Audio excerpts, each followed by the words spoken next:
नमस्कार, आप देख रहे हैं हल्ला बोल। आपके साथ मैं हूं अंजना ओम कश्यप। आज हम आपको दिखाएंगे वो तस्वीरें जो हाथरस में सामने आई, क्योंकि एक तरफ बेटी के लिए इंसाफ की लड़ाई है, लेकिन दूसरी तरफ पुलिस को लाठियां भांजनी पड़ी, क्योंकि तमाम राजनीतिक पार्टियां अपनी अपनी सियासत चमकाने के लिए हाथरस में अपना अपना अखाड़ा चुनावी मैदान बना रही हैं। हाथरस को लेकर 5 पुलिस वालों पर कार्रवाई हो गई। पीड़ित के परिजनों से किसी को भी मिलने की इजाजत अब मिल रही है। सीबीआई जांच का भी ऐलान कर दिया गया है। इन सब के बावजूद ये तस्वीरें देखिए, हाथरस में हजारों की भीड़ पहुंच रही है, नारेबाजी हो रही है। आखिर क्यों सरकार पर निशाना साधा जा रहा है? आखिर क्यों सीबीआई जांच हो रही है? पूरे सियासी हंगामे और कोहराम के बीच न्यायिक जांच की मांग अब उठ रही है। ऐसे में सवाल ये कि क्या सीबीआई जांच से सच सामने आएगा या फिर उस पर लोगों को शक है? एसपी आरएनडी कार्यकर्ताओं पर लाठीचार्ज की तस्वीरें हम आपको दिखा रहे हैं। इन तस्वीरों के जरिए आप समझ पाएंगे कि आखिर आज दिन भर की सियासत किस तरह से आगे बढ़ी। आप समझ पाएंगे कि कैसे यूपी में हर राजनीतिक पार्टी अपनी सियासी जमीन तलाशने के लिए पीड़िता के घर के बाहर पहुंचकर भारी तादाद में वहां पर इस तरह का बवाल मचा रही है, जिसकी वजह से हुड़दंग की ये तस्वीरें आ रही हैं।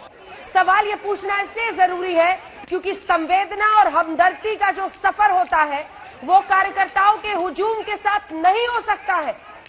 ये सवाल इसलिए पूछना जरूरी है क्योंकि सारा का सारा फोकस बेटी के लिए इंसाफ की जगह अब इन पार्टी के कार्यकर्ताओं को पुलिस के संभालने पर चला जाता है। ये तस्वीरें पूरे दिन की देखिए, और इसीलिए हल्ला बोल में आज हम इन तस्वीरों के साथ शुरुआत कर रहे हैं।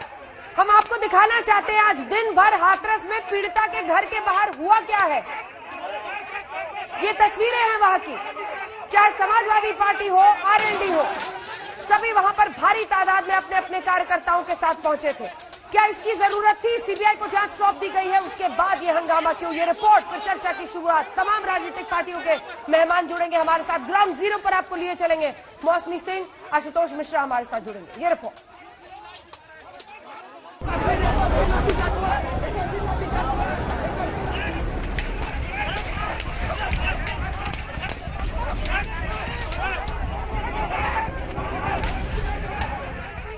हाथरस में जोरदार हंगामा है, लेकिन सवाल ये कि अब क्यों है?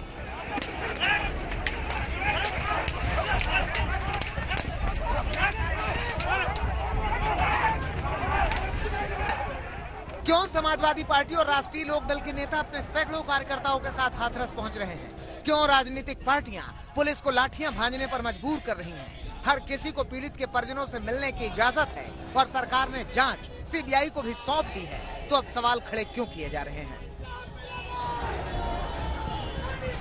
और परिवार के साथ जो व्यवहार हुआ है, जो आपके माध्यम से पूरे देश ने देखा है, परिवार असंतुष्ट है और परिवार की भी मांग है और समाजवादी पार्टी की भी यही मांग है। परिवार की मांग के साथ मेरी मांग है कि माननीय सर्वोच्च न्यायालय के सिटिंग जज की देखरेख में जांच होनी चाहिए। लाठी चलाने का वहाँ कोई वो नहीं था, बल्कि बाद में ही जो अधिकारी माफी भी मांग रहे थे मुझसे। कभी कभी अति हो जाती है, उन्होंने अति की है। खैर, आज जो हम पे लाठी चलाई उसे हम लोग सहन भी कर लेंगे। हमारे कार्यकर्ता एक नहीं 100 लाठी खाएगा। सवाल उत्तर प्रदेश का है, सवाल यहाँ की न्याय व्यवस्था का है। देर से ही सही, लेकिन योगी सरकार ने हाथरस को लेकर पूरी संजीदगी दिखाई। तो अब भीम आर्मी के चंद्रशेखर अपने कार्यकर्ताओं और नेताओं को लेकर हाथरस क्यों पहुंच रहे हैं? इनके नेतृत्व में सीबीआई जो है सिर्फ और सिर्फ विपक्ष को दबाने के लिए और डर पैदा करने के लिए है। हमारी मांग ये है कि सुप्रीम कोर्ट के रिटायर्ड जस्टिस की निगरानी में ये पूरा केस चले और जांच हो। क्यों बिहार से पप्पू यादव चुनाव के बीच में हाथरस जाने का मन बना रहे हैं? क्या पप्पू यादव यूपी जाएंगे? निश्चित रूप से फर्स्ट चरण के गठबंधन के तुरंत बाद सबसे पहले हाथरस ही हम जाएंगे, हर परिस्थितियों। सरकार ने पुलिस वालों पर कार्रवाई तो की, एसपी को निलंबित कर दिया, लेकिन सवाल उठ रहे हैं कि पीड़ित परिवार पर जुल्म और सितम के मुखिया यानी जिले के डीएम पर कार्रवाई कब होगी? क्या डीएम साहब धमका रहे थे आपको? धमकी थी, क्या बोला था? अभी डीएम पे कार्रवाई नहीं हुई है। धमकी थी, ये बोल रहे थे कि हम पलट गए तो बहुत बुरा होगा, मतलब तुम केस हार जाओगे। हमारे पास कुछ ऐसे वीडियो हैं जो दिखा दिए सबको, तो आप लोग सिर्फ पुलिस वालों पर कार्रवाई के खिलाफ आईपीएस एसोसिएशन ने मोर्चा खोल लिया है। पुलिस वाले सवाल पूछ रहे हैं। डीएम की पूरी सहमति है, उनकी प्रेजेंस में सब हो रहा है तो उसके लिए वो भी इक्वली रिस्पॉन्सिबल हैं। अगर एसपी से ज्यादा जिम्मेदार नहीं है तो एसपी के बराबर वो भी जिम्मेदार है।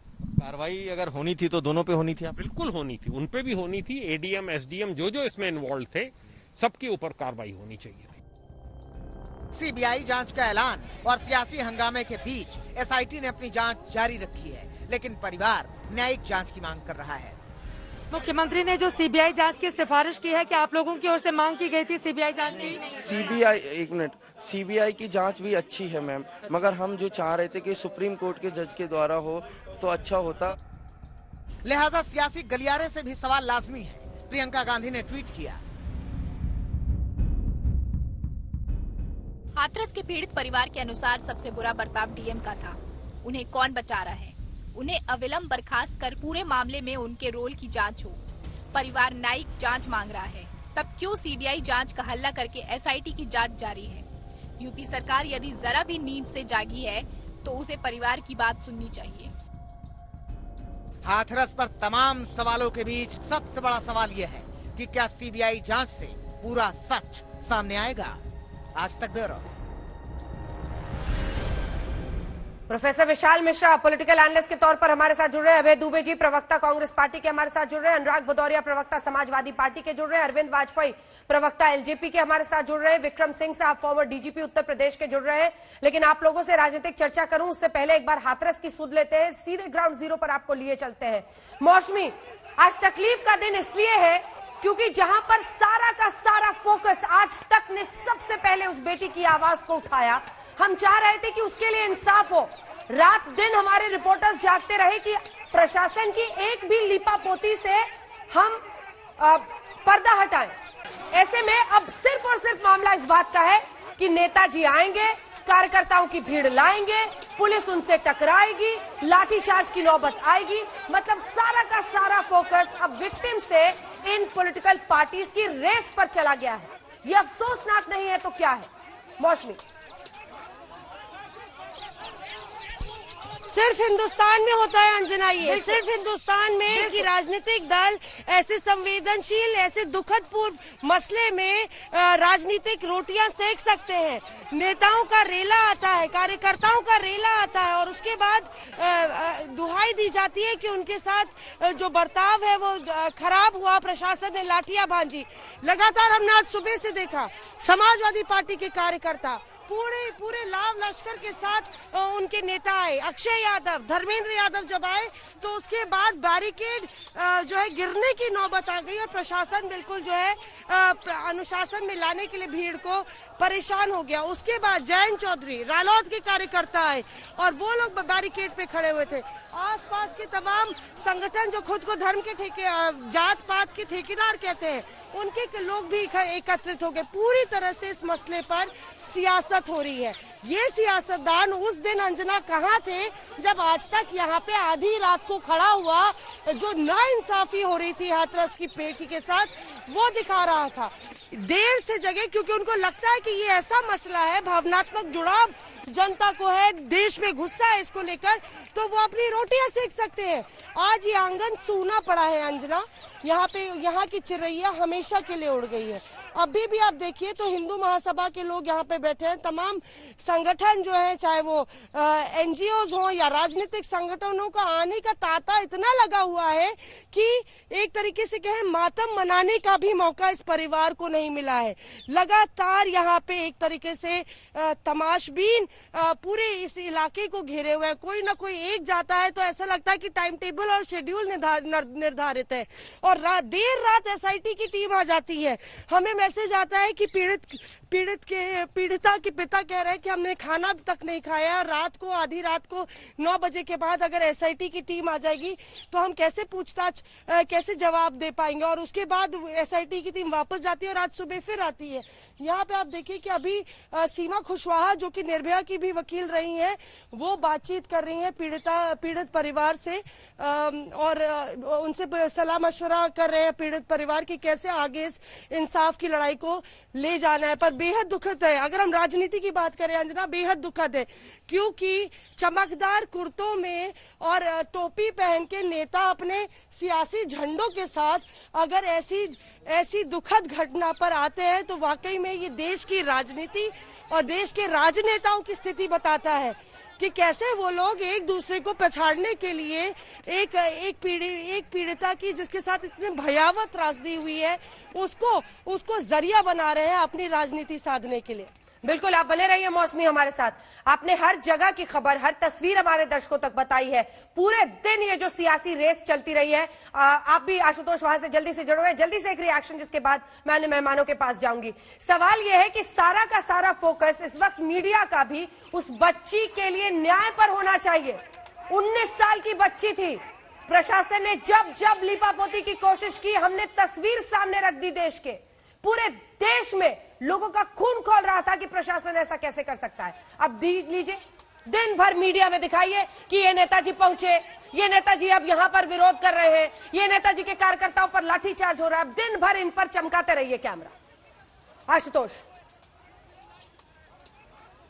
आज तक ने अगर वो तस्वीर न दिखाई होती कि कैसे आधी रात को एक शव जिसे अंतिम मुखाग्नि तक नहीं मिली उसे जलाया जा रहा था, तो शायद ये नेता सोते भी रहते। आपने देखा इन बड़े बड़े नेताओं को ट्विटर व्हाट्सएप से बाहर निकल नहीं पाए, लेकिन जब सच आज तक ने सामने रखा, पूरे देश को जगाया, सिस्टम को जगाया, सरकार को जगाया, तो नेताओं को लगा कि चलिए कैमरा वहां पर है, वहां चलते हैं, वहां अपनी राजनीति सुलगाते हैं। और ये हर राज्य में, किसी भी राज्य में घटना देख लीजिए, बच्चियों के साथ ऐसा होता है। ये अपने दफ्तरों से निकलते तक नहीं है जब तक कि वहां पर कैमरा ना पहुंचा। और आज भी वही हुआ। हमने जो देखा, लाठीचार्ज की नौबत करनी पड़ी कि सरकार ने यहां तक कह दिया कि ठीक है, जाइए, 5-5 करके जाइए, अपनी संवेदना व्यक्त कीजिए, जाइए। लेकिन संवेदनाओं में अंजना, क्या आपने कभी ये देखा है कि किसी बच्ची के गांव के बाहर जिसके साथ इस तरह की विभत्सपूर्ण कारनामा हुआ और उसके बाद से उसका परिवार इंसाफ के लिए भटक रहा हो, वहां पर पॉलिटिकल पार्टी के सपोर्टर जाते हैं, उसके इंसाफ का नारा नहीं, पार्टी के नेता के लिए जिंदाबाद के नारे लगाए जाते हैं। 144 लगा दी, लाख सवाल उठा लीजिए प्रशासन पे, सब बातें ठीक है, लेकिन 144 के उल्लंघन में भी तो देखिए कि कोरोना भी है, गांव में न जाए, वहां परिवार है, वहां भीड़ है, सबको दूर रखा जा रहा है कि जाइए नेता जाएं। वहां नारे क्या नेता के नाम पर लगेंगे और उसके बाद फिर लाठीचार्ज होती है, तो उस पर अलग बवाल किया जाता है। कुल मिलाकर के इंसाफ की लड़ाई, बिल्कुल सही कहा आपने कि जिसके इंसाफ की लड़ाई के लिए सबको एक होना चाहिए। दरअसल यहाँ अलग अलग लोग अलग अलग मकसद साथ रहे हैं, लेकिन हम सच के साथ खड़े हैं, इंसाफ की मांग करते रहेंगे। बिल्कुल, और ये आवाज, हाथरस की बेटी की आवाज हम बने हैं और बनते रहेंगे। लेकिन अभय जी, आपके पास आते हुए अब चर्चा की शुरुआत करते हैं। सर, इतना बता दीजिए, एक बार तो रेप के मामले में ना पक्ष ना विपक्ष निष्पक्ष होकर बात करते, वहां पर नारेबाजी की नौबत आ रही है, अपने अपने कार्यकर्ताओं की हुजूम लेकर पहुंचने की वहां पर तस्वीरें आ रही है। क्यों सर? अंजना जी, भरे हैं गम के आंसू आंख में पर बह नहीं सकते, लुटे हैं सामने सबके मगर कुछ कह नहीं सकते। न देखा हो तो आओ ये नजारा देखते जाओ, जहां वालों यही है योगी राज तुम देखते जाओ। अंजना जी, आज मुझे बड़ा दुख है। एक बार मैं प्रशंसा करता हूं आज तक की, बिल्कुल सच बात है, आज तक ने मुखरता से ये प्रश्न देश के सामने खड़ा किया, तब ये ऐसी संवेदनहीन घटना का देश को पता लगा। मगर मैं चाहता हूं, क्या डीएम और एसपी रिस्पॉन्सिबल है? अरे इस देश के प्रधानमंत्री इस प्रदेश से आते हैं जो पल पल केस को मॉनिटर कर रहे हैं।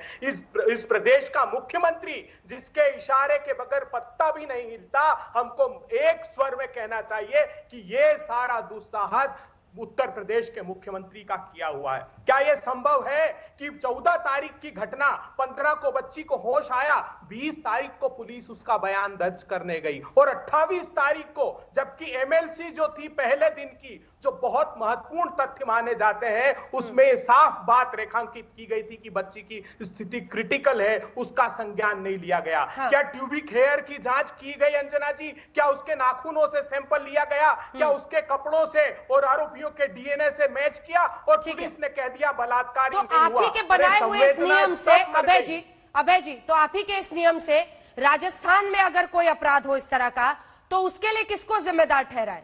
मुख्यमंत्री वहां पर किसने बताया है? सबको पता है।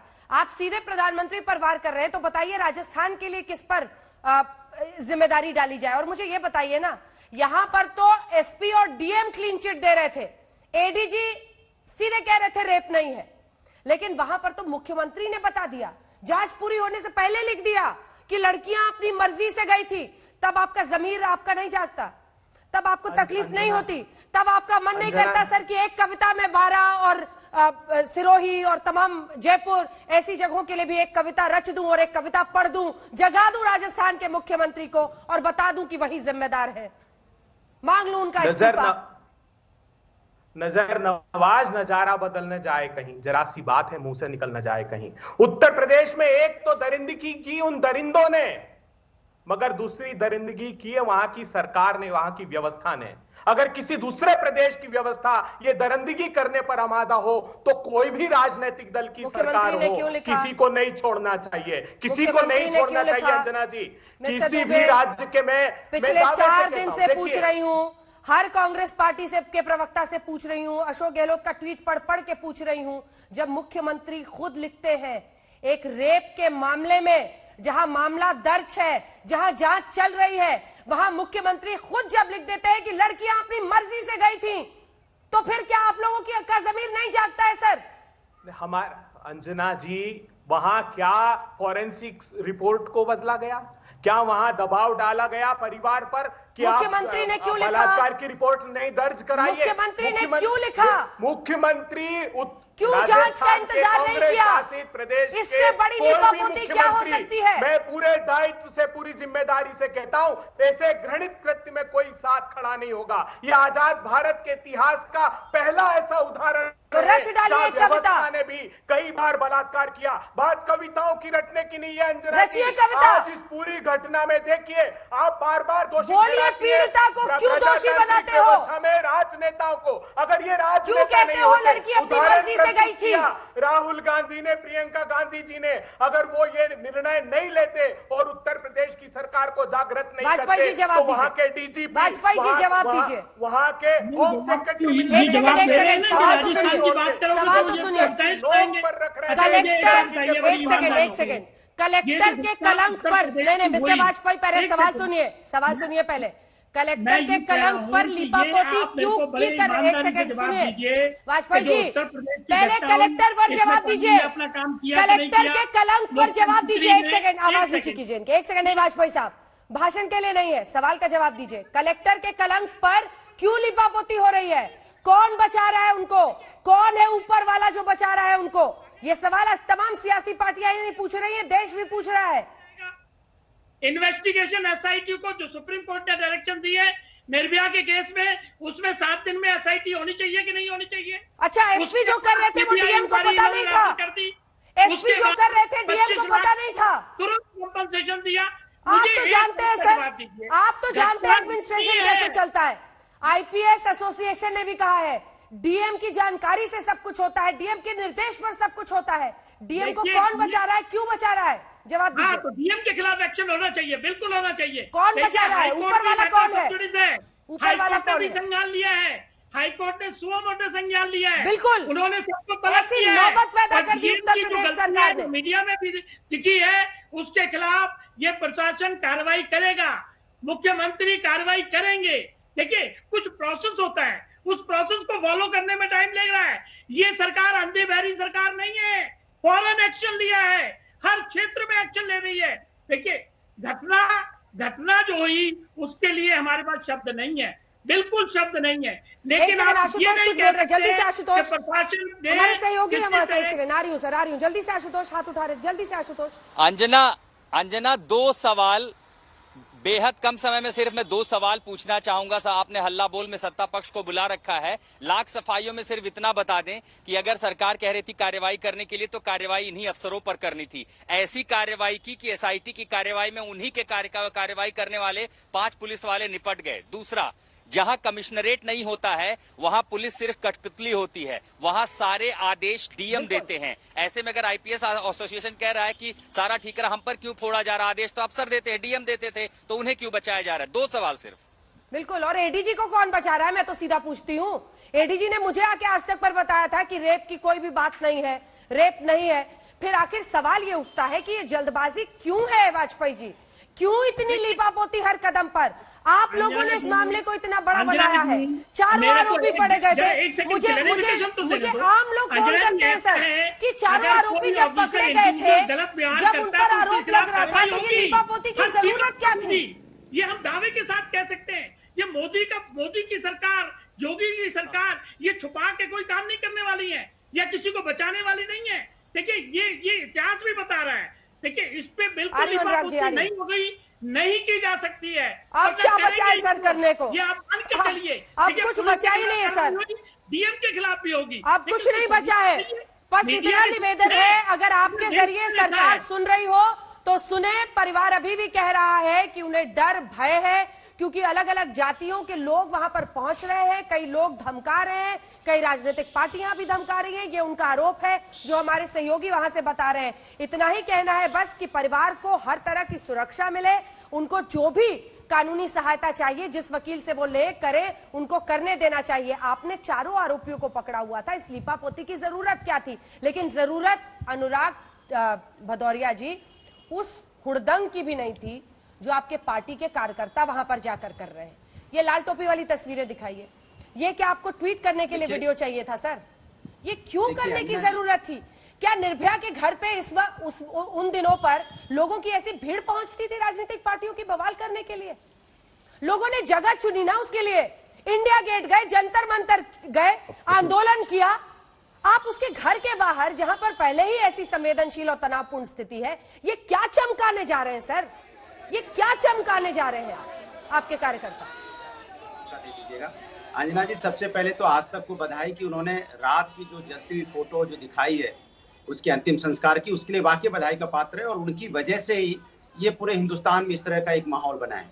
और आपसे एक शिकायत भी है और गंभीर शिकायत है कि आप वाजपेयी जी पे क्यों इतने हावी हैं। वाजपेयी जी बेचारे एलजेपी के नेता हैं, बीजेपी वैसे ही भाग गई है छोड़ छाड़ के। वो पता नहीं देश छोड़ के भाग गई है, उत्तर प्रदेश छोड़ के भाग गई है कि इतनी दर्दनाक घटना की है कि उनके अपनी शर्म बचाने के लिए इधर उधर भागती घूम रही है। अब मैं आपको बता रहा हूं, जो आपने क्वेश्चन पूछा है, समाजवादी पार्टी हर गांव में हर घर में है। इसमें कोई कार्यकर्ता बुलाया नहीं गया है। बाकायदा एक लिस्ट जारी हुई थी कि कौन कौन लोग जाएंगे, जिसमें मात्र 7 लोगों का नाम था। लेकिन समाजवादी पार्टी के नेता जब जाते हैं, जो मैं भी गया था गांधी के प्रतिमा पे, लोग आ जाते हैं, वो अपने उनके चूंकि पार्टी से लगाव है। उनको पार्टी से इतना प्यार है कि उन्हें पता चलता है उनका नेता जा रहा है कहीं, तो बेचारे अपना दौड़ते धूपते जहां से जैसी जगह पाते आ जाते हैं। अब जो आते हैं उनकी पार्टी की तरह लगाव है। कितने कार्यकर्ता हैं, हर गांव में है। आप आवाज दो ना। समाजवादी आपको पूरे लाल टोपी पूरे उत्तर प्रदेश के गांव में तो 144 लगी है, तो क्यों जाओगे भाई नेताजी? 144 अभी लगी हुई है, तो क्यों जाओगे? नहीं बोला तू मैं चाहिए, परमिशन लेके जाइए 144 बोलने दीजिए। अंजना जी, गलत बात है। मैं तू मैं के चक्कर में नहीं हूँ। मैं आपको ये बात बोलना चाहता हूँ, अगर हम लोगों ने इतना हंगामा नहीं बरपा होता, पार्टी इनकी सरकार को नहीं जगाया होता, अंजना जी मान लीजिए आप, सीबीआई तो छोड़ो, जयंत चौधरी की बाइट है। अरे छोड़िए सर, मत पीट थपथपाइए इतना, मत इतनी पीट थपथपाइए।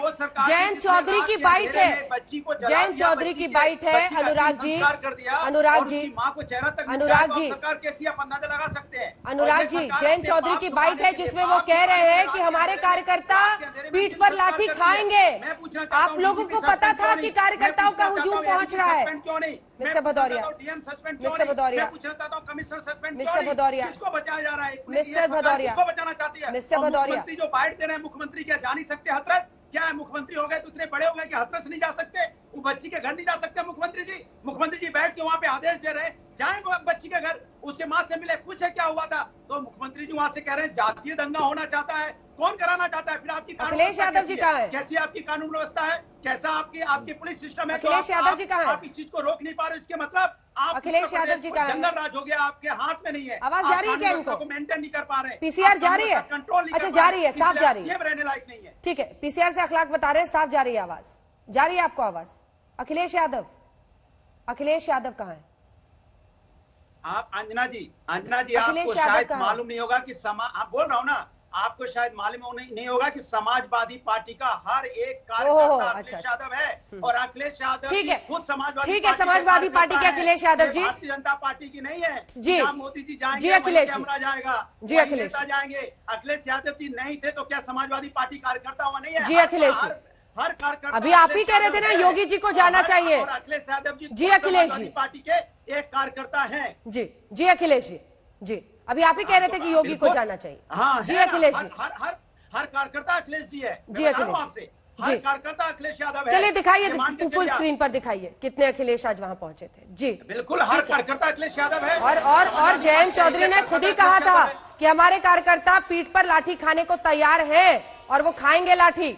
लेकिन सवाल ये है ना कि आप लोग सिर्फ और सिर्फ पॉलिटिक्स कर रहे हैं। यहाँ बैठ के मुझे बता रहे हैं कि 7 लोगों की लिस्ट थी और आपकी कार्यकर्ता आप ही की बात नहीं सुन रहे थे। आप लोग उनको घर से 100 मीटर 200 मीटर की दूरी पर नहीं रोक सकते थे पहले। ये कैसे नेता थे आपके जो जा रहे थे? ये सब बोलने की बातें हैं सर। आपको भी पॉलिटिक्स चमकानी है, पता है मीडिया कवरेज लगातार हो रहा है, आज तक बढ़ चढ़ कर पूरी खबर को दिखा रहा है। हम बता रहे हैं कि हाथरस की बेटी को न्याय मिलना चाहिए, इसीलिए ये सब कुछ किया जा रहा है और ये दुर्भाग्यपूर्ण के अलावा कुछ नहीं है। मैं आपके पास अब आना चाहती हूँ प्रोफेसर साहब। प्रोफेसर मिश्रा को दिखाइए। प्रोफेसर मिश्रा, हर कदम पर लीपापोती, हर कदम पर लीपापोती। डीएम को कौन बचा रहा है, क्यों बचाया जा रहा है? क्या वो कनेक्टिंग लिंक थे? आरोप सीधा है मिस्टर मिश्रा। देखिए अंजना जी, चीजें बहुत स्पष्ट हैं। क्या स्पष्ट ये है कि आप ये देखिए कि इंक्वायरी हो रही है ना, हाँ। चीजें सामने आएंगी। हाँ। कौन बचा रहा है? किसी को नहीं बचाया जा रहा है। आप देखिए ना, एसपी सस्पेंड हुए, इंस्पेक्टर हम नहीं होते, 5 पुलिसकर्मी, हमारे रिपोर्टर्स ना दिन रात जागते, तो आपने तो न्याय दिला दिया था सर। अंजना जी, आज यहाँ पर आपने तो न्याय दिला दिया था। समाजवादी पार्टी के लोग झंडा उठा रहे हैं। मैं सबसे पहले समाजवादी पार्टी से पूछना चाहूंगा, इनके अखिलेश जी जो आजमगढ़ से सांसद हैं, आजमगढ़ में रेप हुआ गए, क्यों इसको राजनीतिक मुद्दा बना रहे हैं? इतनी इनकी सांस्कृतिक सोच गिर गई है। बुलंदशहर गए, आजमगढ़ गए, नहीं जाना है, बदायूं गए, नहीं जाना है, लेकिन हाथरस जाना है क्योंकि राजनीति करनी है। अरे अपनी मानसिक विकृति से बाहर आओ। लड़की होती है, ब्लैक होता है, उसमें बलरामपुर क्या, आजमगढ़ क्या, हाथरस क्या? इतना भी पॉलिटिकल सेलेक्टिव मत बनो, इतने भी नीच मत बन जाओ कि आंखों पर पर्दा पड़ जाए। मुझे घृणा आती है आप जैसे राजनीतिज्ञों पर। कांग्रेस के प्रवक्ता बैठे, आजमगढ़ दिखता है, आजमगढ़ नहीं दिखता, बलरामपुर नहीं दिखता, केवल हाथरस, केवल हाथरस। दलित, अरे दलित के क्या व्यक्तिवाद खेल रहे भाई? बलात्कार होता है, उसमें कौन सा सेलेक्टिव अप्रोच? राजस्थान का बड़ा नहीं दिखता, राजस्थान का बांसवाड़ा नहीं दिखता, राजस्थान का सवाई माधोपुर जहाँ पर एक कांग्रेस के नेता इन्वॉल्व है, फरार है, नहीं दिखता, सिरोही नहीं दिखता, भड़ोती नहीं दिखता। क्या मजाक बना रखा है? और यहाँ पर बैठ कर टीवी पर बड़े बड़े प्रवचन कर रहे हैं। चुप हो जाइए, यू हैव नो राइट, चुप हो जाइए। जब राजनीति में फैलाइए, क्या नहीं किया योगी जी ने? बताओ ना। आज बलरामपुर में एडीजी अपर मुख्य सचिव जी पहुंचे, आज बलरामपुर में, बताइए ना आप। एक एक करके। नहीं Anjana ji, please give me 30 seconds, I want to expose. नहीं ठीक है भदौरिया साहब, सुन लीजिए फिर जवाब दीजिएगा। सुन लीजिए फिर जवाब दीजिएगा। सुन लीजिएगा। आपके नेता ने कहा था लड़कों से गलती हो जाती है, भूल गए आपने आजम खां ने महिला सांसद के साथ संसद में कैसा स्टेटमेंट का बर्ताव किया था, भूल गए बुलंदशहर पर क्या कहा था। अरे रामपुर तिराहा कांड भूल गए, पुलिस कर्मियों को बचाने के लिए 2 बार हलफनामा दिया। मत बोलिए और सुनिए अंजना जी, एक चीज 30 सेकंड हो। कांग्रेस के प्रवक्ता से कहना चाहूंगा, आज छत्तीसगढ़ के मंत्री ने बयान दिया है कि छत्तीसगढ़ का रेप छोटा रेप है, हाथरस का रेप बड़ा रेप है। अरे अब रेप को इंची टेप लेकर नापोगे, ये देखिए मानसिकता। प्रियंका गांधी जी से पूछना चाहूंगा, वो महिला है तो क्या ऐसे मंत्री को बर्खास्त करेंगी? जवाब दे राहुल गांधी जी, जवाब दे। राजस्थान क्यों नहीं जाते बताइए ना। इनके राजस्थान के सीएम कहते हैं लड़कियां घूमने गई थी और एफआईआर शाम को होता है, क्लीन चिट दोपहर में दे दी जाती है। ठीक है, एक जवाब इसका अभय जी दे दे। आपने चूंकि छत्तीसगढ़ के संदर्भ में बोला है, बड़ा रेप छोटा रेप, अब ऐसे देखेंगे अभय जी? देखिए, राजनीतिक विश्लेषक को आदित्यनाथ, एक राजनीतिक विश्लेषक को आदित्यनाथ जी ने एक स्क्रिप्ट दी है। ये भूल गए कि गहलोत साहब ने क्या कहा। गहलोत साहब ने, सुनिए, गहलोत साहब ने कहा कि उस जो पीड़िता है उसने मजिस्ट्रेट के सामने 164 के बयान दिए हैं। उस 64 के बयान में कहा 164 के कि वो स्वयं गई थी। ये गहलोत जी ने अपने विवेक से बयान नहीं दिया, ना छत्तीसगढ़ में ना राजस्थान में। आदित्यनाथ जी की तरह मुख्यमंत्री ने नहीं कहा कि उस पीड़िता को आप पटक दीजिए थाने के बाहर और उसकी मां को कहिए कि नाटक मत करो, ले जाओ इसको। उसकी मां ने कहा कि मेरी बच्ची निर्वस्त्र थी, उसकी आंखों से खून बह रहा था, उसकी गर्दन से खून बह रहा था। मैं अपने आंचल से उसको ढक कर लाई और थाने पे पुलिस वाले कहते हैं कि नाटक करना बंद करो और ले जाइए। उस पीड़िता का 29 तारीख तक भी संज्ञान नहीं लिया वहां की सरकार ने। वहां की सरकार ने मरने के बाद बताइए समाजवादी पार्टी के प्रवक्ता 500 आदमी लेकर क्योंकि आदित्यनाथ चाहते थे कि सारे वो साक्ष्य मिटा दिए जाए जिससे ये प्रमाणित हो सकता हो कि उसके साथ बलात्कार किया है, गैंगरेप किया है। मेरे दोस्त, इतनी शर्मनाक हरकत करना बंद कर दीजिए।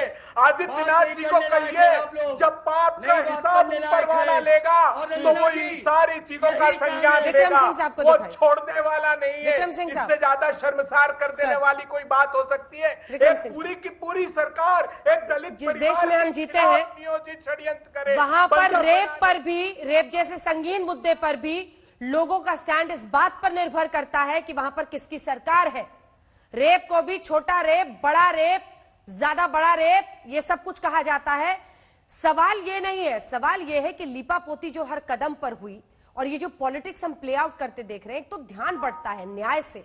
दूसरी तरफ सवाल यह है कि आईपीएस एसोसिएशन का गुस्सा क्या वाजिब है? जहां कमिश्नरेट सिस्टम नहीं है सर, वहां तो डीएम सारा कॉल लेता है, तो डीएम पर कोई कार्रवाई क्यों नहीं? एसपी पर तो करना जरूरी था, किया। आपने भी बीते दिन मेरे शो पर कहा था और उसके बाद कार्रवाई हुई, लेकिन डीएम क्यों नहीं? डीएम को क्यों बचाया जा रहा है? अंजना जी, इससे बिल्कुल स्पष्ट है, पुलिस एक्ट में स्पष्ट दिया है, DM is the head of the criminal administration of the district. जब डीएम थानाध्यक्ष की मीटिंग ले सकते हैं, जब डीएम थानाध्यक्ष के अपॉइंटमेंट का अनुमोदन करते हैं, तो अपनी कानून व्यवस्था की जिम्मेदारी से हाथ धो के कैसे बैठते हैं? इससे दो निष्कर्ष बिल्कुल साफ है। लखनऊ में बैठे हुए जो परामर्श देने वाले हैं, जैसे कुलदीप सिंह सेंगर उन्नाव के केस में मुख्यमंत्री को गुमराह करके किस्त दर किस्त किस्तों में कार्रवाई की गई, यहां पर भी किस्तों में कार्रवाई की जाए। जितना आपने जोर लगाया पुलिस पे कार्रवाई हुई, डीएम की जिम्मेदारी से कैसे करते हैं? अरे आपको अगर कार्रवाई करनी तो शुरुआत ही डीएम से होनी चाहिए थी, बाद में एसपी पे। एसपी के आपने दिखा दिया कि आप न्याय करने में सक्षम नहीं है और जहां मौका मिलता है आप अपने लोगों को बचाने की कोशिश करते हैं। यही कुंसित प्रशासनिक प्रक्रिया जो है आपकी छवि को, आपकी विश्वसनीयता पे प्रश्न चिन्ह लगाती है। मैं खुल के अंजना जी कह रहा हूं, जो भी लखनऊ में शीर्षस्थ लोग हैं जिन्होंने ये कुंसित निर्णय लिया है एक डीएम को बचाने के लिए, उन्होंने अपनी विश्वसनीयता को बिल्कुल तार तार कर दिया। डीएम को तो सस्पेंड होना ही चाहिए। हर जगह प्रेस कॉन्फ्रेंस में हर जगह डीएम आगे थे। हाँ, और डीएम ही घर जाकर सब वीडियो है जिसमें वो घर वाले को कह रहे हैं कि कैमरे वाले चले जाएंगे। लेकिन अनुराग जी रुकिए, अनुराग जी के लिए एक वीडियो चलाइएगा जरा, जयंत चौधरी वाला, जो हमारी सहयोगी मौसमी ने बात की, जल्दी से सुनाइए। इसमें वो कह रहा है कि हमारे कार्यकर्ता लाठी खाएंगे, पूरी नेतागिरी चल रही है, सुनाइए। जयंत चौधरी अभी पीड़िता के परिवार से मिलके निकले हैं, बाहर उनसे पूछते हैं। जो पुलिसकर्मी आरोप लगा रहे हैं कि महिला पुलिसकर्मियों के साथ अभद्रता की गई, आप लोग ने पथराव किया उन पर और इसके बाद ही आप पर लाठीचार्ज। पथराव किया मैंने तो, बहुत बड़े बम फेंके इन पे खुद। अगर यूपी पुलिस की मानोगे तो पता नहीं क्या क्या बोल देंगे। मैं यहाँ बैरिकेड पे था, मेरा हाथ पकड़ के अंदर ले आए, 5-6 लोग हम लोग थे और हमने देखा बाहर भीड़ है, आप भी देख लो भीड़ है, आप उसे नियंत्रित करो, उसके बजाय आप अंदर हमारे ऊपर यहाँ लाठीचार्ज करने हैं। तो किसी तरह करके हमारे कार्यकर्ता बीच में आप देखिए सूझ रहे हैं, इन्होंने डंडे खाए, बचाव किया, पीठ पे बहुत इन्होंने बचाव किया। और क्या जरूरत है लाठीचार्ज? क्या हम क्या आपको लगे डंडे? जी बिल्कुल, पीठ पर डंडा पड़ा है, इनके सर पर पड़ा है। ये निहत्ते, हम लोगों के पास कुछ भी नहीं था, निहत्ते थे, केवल अपने नेता के साथ वहाँ पीड़ित परिवार से मिलने जा रहे थे। उसके बावजूद डंडा लेकर के महिलाएं और पूरा प्रशासन डंडा लेकर के हमारे पीछे पड़ा और डंडा लेकर के धक्के मारे हमें, हमारे ऊपर। बिल्कुल धक्के मारे, हाँ मेरे लगे, पीछे पीठ पर लगाई। और ये बताइए जयंत जी, इतनी भीड़ लाने की क्या जरूरत थी? कोरोना काल चल रहा है, मैं पूछूं इनसे, आप बताइए। देखिए भीड़ कोई लाता नहीं है जी, ये ऐसे मुद्दे हैं जहाँ लोग, हर एक की भावना जुड़ी हुई है। माया त्यागी कांड हुआ था, लाखों लोग जेल चले गए थे। आपको क्या लग रहा है चौधरी चरण सिंह ने सबको पत्र लिखा था जेल जाओ? सबकी भावनाएं जुड़ी हुई हैं। यहाँ जब कल मैंने ट्वीट किया कि मैं आऊंगा, तो लोग आए हैं जो मुझसे ये बताइए, भीतर गए आप, क्या मुलाकात हुई आपकी, क्या पीड़िता के परिवार से क्या बातचीत हुई है? देखिए, बहुत अजीब सा माहौल है, क्योंकि आप देख रहे हैं कि सब कुछ उन्होंने सहन किया आगे भी, लेकिन उनको चिंता है कि आगे ना जाने क्या उनके साथ होगा। इस तरह का डर उनके मन में अभी भी मैंने महसूस किया। मैंने कोशिश की अपने तरफ से उनको बताने की कि ऐसी कोई बात नहीं है, लेकिन उन्होंने स्पष्ट कहा कि आज यहाँ भीड़ है, कल ये हटेगी तो ये सरकार हमारे खिलाफ कुछ ना जाने क्या करते। तो इसी सरकार की जिम्मेदारी है इनका विश्वास जीते, और जिस भी एजेंसी से जांच कराई जा रही है समय रहते वो जांच को पूरा करें। अब अनुराग जी से सवाल है, जरा ये वाला वीडियो बिना ऑडियो के दिखाइएगा। ये गाड़ी अगर आपने देखी होती है अनुराग जी, इसमें कार में ही दिख रहा है, आप देखिए ये तो दिख रहा है हुजूम, जो कार में भी जब वो बातचीत कर रहे हैं मौसमी से, लगभग 6-7 लोग तो उंगलियों पर गिने जा सकते हैं। इतने लोग लेकर जाने का आखिर मतलब क्या था? ये एक बार जब आप दिखाएंगे अंदर, देखिए 3-4 तो बाहर खड़े हैं, और ये कार के अंदर आप देखिए सर कैसे ठूस ठूस कर लोग बैठे हुए हैं, आगे पीछे होकर बैठे हुए हैं। ये नेतागिरी चमकाना नहीं है तो क्या है सर?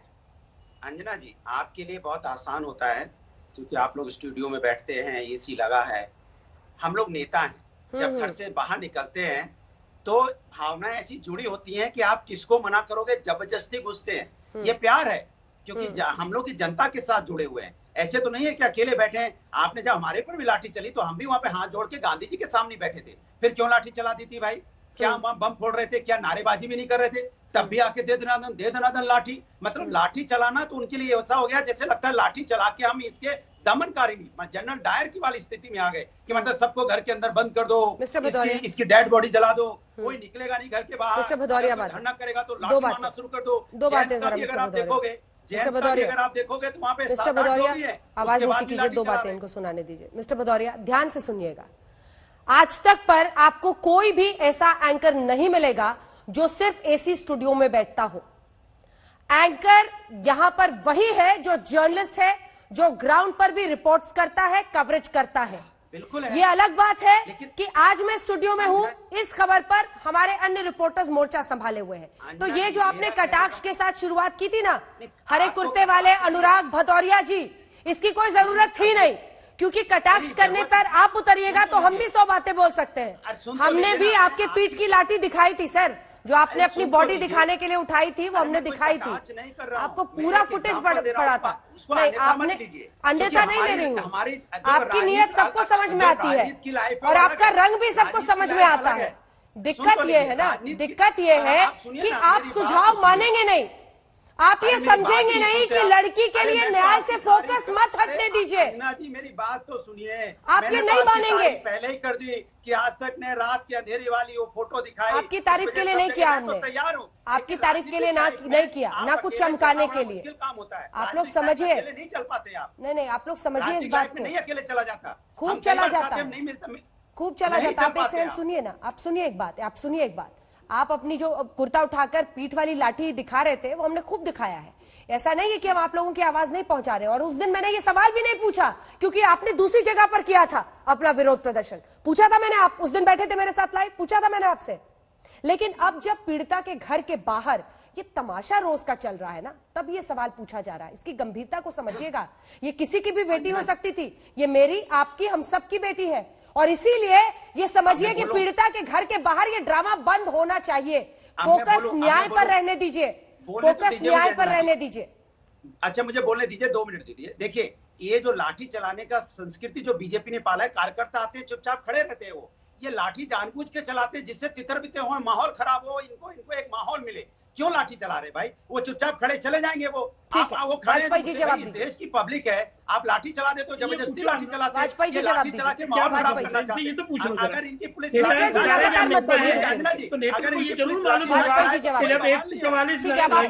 तो भीड़ लेके नहीं जाते हैं। अब आपने बोला 5 आदमी जा सकते हैं, 5 से ज्यादा इकट्ठे नहीं हो सकते हैं। ये तो आपको मालूम है। क्यों लाठी खा रहे हो? बाहर खड़े हैं, नहीं, पब्लिक है, वो लाठी खा के अपनी जान जोखिम में डाल रहे हो। जाएगा तो आएंगे वो। अरे भाई, लड़की को मिलेगा कि परिवार वालों को कि नहीं मिलेगा, ये मूल क्वेश्चन है। और उसका जवाब भी है कि इसी योगी सरकार ने SIT गठित की, इसी योगी सरकार ने 25 लाख रुपए दिए, इसी योगी सरकार ने फास्ट ट्रैक कोर्ट बनाई। कार्रवाई। इसी योगी सरकार ने नौकरी देने का वादा किया, इसी योगी सरकार ने सीबीआई जांच के लिए रेफर किया और हाईकोर्ट ने सीधा संज्ञान दिया हुआ है। इसी योगी सरकार ने पुलिस वालों को सस्पेंड किया। 3 दिन तक विनोद की बात नहीं है क्या? नहीं, आप किस चीज के लिए प्रदर्शन कर रहे हो भाई? उनको संगति दिखानी है, जाइए 5 लोग मिलके आ जाइए। राहुल गांधी को परमिशन मिली, लेकिन ये पॉलिटिकल टूरिज्म हो गया है। मतलब इस तरह के सेंसिटिव इशू पे भी आप राजनीतिक रोटियां सेकेंगे? नहीं, ऐसे संवेदनशील इशू पर तो ये हमदर्दी वाला जो टूरिज्म है ना, इसको रोकना पड़ेगा। अभय दुबे जी, खास अब आपके लिए कुछ सुना रही हूँ, आप ही के पास आऊंगी sir. Mister Dubey ji, mister Dubey का चेहरा जरूर दिखाइएगा जब हम ये बाइट प्ले आउट करते हैं, तो अच्छे से विंडो बना लीजिए। अभय दुबे जी का चेहरा दिखाइए। बड़े ही संवेदनशील और पढ़े लिखे हैं और एक एक मंत्र इन्हें याद है, एक से एक कविता रचते हैं, बोलते बहुत अच्छा है। इस पर भी बोलिएगा सर। छत्तीसगढ़ सरकार में श्रम मंत्री शिव डहरिया ने बलात्कार की घटनाओं को ही छोटी और बड़ी घटना में बांट दिया है। सुनिए, दिखाइए उनका चेहरा साथ में, फिर जवाब लेंगे सर आपसे। सुनिए। हमारे यहाँ जो घटना हुई वो इस तरह की घटना नहीं है, और इतनी बड़ी घटना हुई है, इतनी बड़ी घटना हुई है हाथरस में। रमन सिंह जी ट्वीट क्यों नहीं कर रहे हैं? रमन सिंह जी का जबान क्यों बंद है? उनको ये जवाब देना चाहिए। हाथरस में जो घटना हुई क्या वो अच्छा हुआ है? उसके लिए वो ट्वीट नहीं कर रहे हैं। और एक छोटी घटना कोई हो गई बलरामपुर में, यहाँ छत्तीसगढ़ में, वो सिर्फ छत्तीसगढ़ सरकार की आलोचना के अलावा दूसरा कोई काम नहीं कर रहे हैं। बलरामपुर में अगर रेप हो तो एक छोटी घटना यहां पर घट गई है और वहां पर हाथरस में बड़ी घटना घट गई है। क्या किस हद तक बच्ची के शरीर के साथ गलत व्यवहार होगा, उसी से रेप बड़ा और छोटा आप लोग बनाएंगे? क्या आपका भी सिर शर्म से झुक रहा है उनकी इस बात पर? अंजना जी, मेरी भी चर्चा हुई छत्तीसगढ़ सरकार से। मैं कोशिश करता हूं उनका भावार्थ बताने की। उनके कहने का आशय ये था कि यहाँ छत्तीसगढ़ में सरकार अपराधियों के साथ नहीं खड़ी है। नहीं। राजस्थान में सरकार अपराधियों के, सुनिए ना एक मिनट, आपने बोला मुझे अवसर दीजिए, मैं डिफेंड नहीं कर रहा हूँ। मैं ऐसे किसी वक्तव्य को, मैं सुनिए ना, कर रहे हैं, मुझे लगा था आप नहीं करेंगे। जनता करोड़ों दर्शक देख रहे हैं आज तक को, वो जबकि प्रियंका गांधी और राहुल गांधी जी ने ही बेड़ा उठाया सबसे पहले। वे चाहते थे, और ये जो अभी वाजपेयी जी कह रहे थे, राहुल जी प्रियंका जी ने कहा तो अकेले जाना चाहते हैं। बोलिएगा छत्तीसगढ़ एक फोन जरूर घुमाए। ये धारा 144 की बात करते, उन्होंने कहा अकेले जाने दीजिए सर। बोलिएगा, ये तो जनता न्याय कर देती है, आप समझिए। आप और मेरे कहने की आवश्यकता नहीं फोन की। सुनिए ना अभय जी सुनिए ना सर, एक फोन जरूर करवाइएगा प्रियंका जी से, इन श्रम मंत्री साहब को एक फोन जरूर करवाइएगा। उनसे पूछिएगा कि छोटी और एक सेकंड, छोटी और बड़ी घटना का कौन सा मीटर लगाया हुआ है आपके छत्तीसगढ़ के श्रम मंत्री ने, वो मीटर जरा समझाइएगा देश को और बताइएगा। ये जो सोच है ना सर, इस पर कम से कम डिफेंस मत दीजिए। नहीं करना चाहता। मैं हाथ जोड़कर प्रार्थना करता हूं, एक बार आप भी इस्तीफा मांगिए आदित्यनाथ जी का। सच कहता हूं, मैंने व्यवस्था को निकट से देखा है, प्रदेश में सरकारों में निकटता से काम किया है। इतने संवेदनशील विषय पर एक एक अक्षरशः जो मुख्यमंत्री कहता है वो डीएम करता है, उसका अनुपालन करता है। जो डीएम ने पीडब्ल्यूडी ऑफिस में गुपचुप बात कराई उनके पिता की, मुख्यमंत्री जी ने क्यों नहीं कहा आज तक चैनल के सामने आकर? ये आपकी राजनीतिक भिक्षा व्यक्ति है। अब जवाब इस स्तर तक गिर गए हैं आप कि आप छोटा रेप, बड़ा रेप, लड़कियां घूमने गई थी तो लड़कियां घूमने गई थी तो क्या रेप की इजाजत थी? आपका सीएम बोलता है, आपका मंत्री बोलता है, शर्म नहीं आती। और यहाँ पर हाथरस में उत्तर प्रदेश में अपनी खोई हुई विरासत को पाने के लिए राजनीतिक मुद्दा बना रहे हैं, संवेदनशीलता व्यक्त करने गए थे। पॉलिटिकल टूरिज्म है, मैं इनको राजनीतिक जिद भी नहीं कहूंगा, ये उससे भी नीचे इनका स्तर आ गया है। बताइए, अरे लड़कियां बच्चियां हमारी भी है, आपकी भी होंगी मानवर, इतना स्तर न गिराइए। हमारी परंपरा है, यज्ञ नमस्ते पूजन्ते नमन्ते तत्वदेवता की सनातन संस्कृति है। जवाब दीजिए, जवाब दीजिए कांग्रेस के प्रवक्ता, क्या राहुल गांधी जी ने बलरामपुर के लिए ट्वीट किया, आजमगढ़ के लिए ट्वीट किया? बताइए ना। नहीं ना, तो फिर आपके छत्तीसगढ़ के मंत्री साहब क्या आरोप लगा रहे? आरोप प्रत्यारोप से ऊपर आइए। और आप तो उसी संस्था के साथ खड़े थे। एक ब्रेक लेना पड़ रहा है। हमारा तो बस इतना काम है, जहां जहां पर जो गलत कर रहा है सामने रखना। अभय जी, हमने वो भी रख दिया। डीएम के कलंक की कथा भी हम लगातार दिखा रहे हैं और ये सवाल भी पूछ रहे हैं कि आखिर ऊपर वाला कौन है जो उन्हें बचा रहा है। लेकिन इन्हीं तस्वीरों के साथ मैं बुलेटिन में आपको छोड़े जाऊंगी। इसी जो आप ये बवाल देख रहे हैं, सियासी बवाल, राजनीति चमकाने के लिए, इसी से कुछ दूरी पर पीड़ित का पूरा परिवार है और इस पीड़िता का परिवार न्याय के लिए इस वक्त चिंतित है। लेकिन कैमरे का फोकस इन नेताओं पर और इन गुंडागर्दी पर, ये जो हुड़दंगई हो रही है उस पर पहुंच जाता है। ये गलत है। ये लड़ाई सबकी है, पक्ष विपक्ष की। निष्पक्ष होकर बेटी की आवाज में आवाज मिलानी है। सियासी हंगामा और ड्रामा बंद होना चाहिए। देखते रहिए।